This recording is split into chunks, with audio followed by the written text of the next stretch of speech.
Research की 3 major purpose होते हैं। पहला, किसी ऐसा इशू जिसके ऊपर ऑलरेडी कोई काम नहीं हुआ और हम उस इशू को एक्सप्लोर करना चाह रहे हैं या उस क्रिमिनोलॉजिकल फिनोमेना को अंडरस्टैंड करना चाह रहे हैं, तो पहला पर्पस उसका यानी एक्सप्लोरेशन है। दूसरा, कि ऑलरेडी आपने एक इशू आइडेंटिफाई कर लिया है, तो उसको डिटेल में लिखना, उसको डिस्क्राइब करना, तो ये दूसरा पर्पस है रिसर्च का। और तीसरा, कि उसको रिलेट करना और उसको हम एक्सप्लेन करना। तो ये 3 बेसिक पर्पस है। मैं कोशिश करूँगा कि एग्जांपल के साथ एक्सप्लेन करने की कोशिश करूँ। मसलन दुनिया में जब एड्स जो है ये शुरू में आइडेंटिफाई हुई, तो किसी एक या दो लोगों को हुई, तो ये एक नया इशू आया। या इवन हम कोविड की एग्जांपल भी ले सकते हैं कि जब वुहान सिटी के अंदर पहली दफ़ा कोविड आया, तो पहले एक या दो लोगों को हुआ और ये फिर उसके ऊपर एक डिबेट शुरू हुई, तो ये इशू एक्सप्लोर हुआ। इसी तरह क्रिमिनोलॉजिकल फिनोमेना भी, कि सर्टेन टाइप के लेट्स से मर्डर या रेप या होमिसाइड्स के केसेस एमर्ज होना शुरू होते हैं, तो लोग आइडेंटिफाई करते हैं कि ये किस तरह से होना शुरू हुआ, तो वो इसको इशू को एक्सप्लोर करने के लिए, इशू को जानने के लिए जो रिसर्च कंडक्ट की जाती है उसको एक्सप्लोरेटरी रिसर्च कहते हैं। दूसरी है डिस्क्रिप्टिव रिसर्च, जिसमें कि मसलन जैसे वुहान सिटी के अंदर कोविड का पता चला, या मैंने एड्स की HIV एड्स की एग्जांपल दी, तो वहाँ पे भी उन्होंने जानना चाहा उसके डिटेल में कि इसके क्या प्रोन्स एंड कॉन्स हैं, क्या क्या उसकी अलामात हैं, किस तरह की उसके अंदर रिएक्शन होता है, फिर एक्शन होता है। तो वो सारी चीज़ों को, यानी नेचर और इंटेंसिटी को जानने के लिए जो रिसर्च की जाती है उसको फिर डिटेल में डिस्क्राइब किया जाता है, तो उसको डिस्क्रिप्टिव रिसर्च कहते हैं।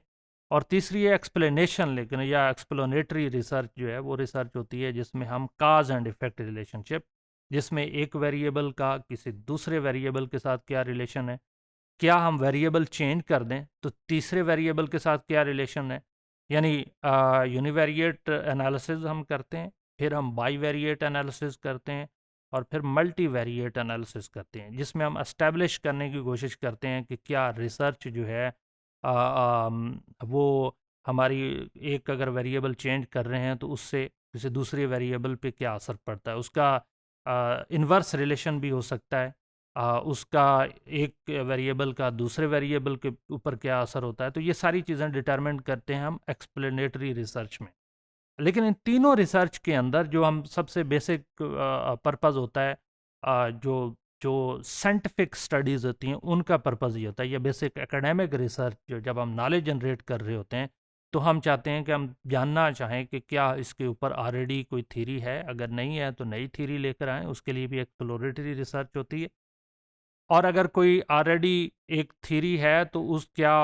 मल्टीपल थ्योरीज या इंटरडिसिप्लिनरी थ्योरीज उसके ऊपर, उस फिनोमेना के ऊपर, क्रिमिनोलॉजिकल फिनोमेना के ऊपर एप्लीकेबल हैं, उसको जानने के लिए हम डिस्क्रिप्टिव या एक्सप्लेनेटरी रिसर्च करते हैं। और फिर उनकी वैलिडिटी को चेक करने की कोशिश करते हैं कि क्या ऑलरेडी थ्योरीज आर इनफ, या दैट कैन बी चेंज और दैट कैन बी मॉडिफाइड। क्या फिनोमेना उसी तरह से है, अगर हम फिनोमेना में कोई किसी तरह से नई रियलिटी एस्टेब्लिश हो रही हो, या सोशल फिनोमेना रोल हो रहा हो, यानी तो वो वक्त के साथ चेंज होता जा रहा हो, तो उसके लिए क्या न्यू एक्सप्लेनेशंस और इंटरप्रिटेशंस आए। तो रिसर्च मेथडोलॉजी में हम नंबर 1 किसी एक फिनोमेना को एक्सप्लोर करते हैं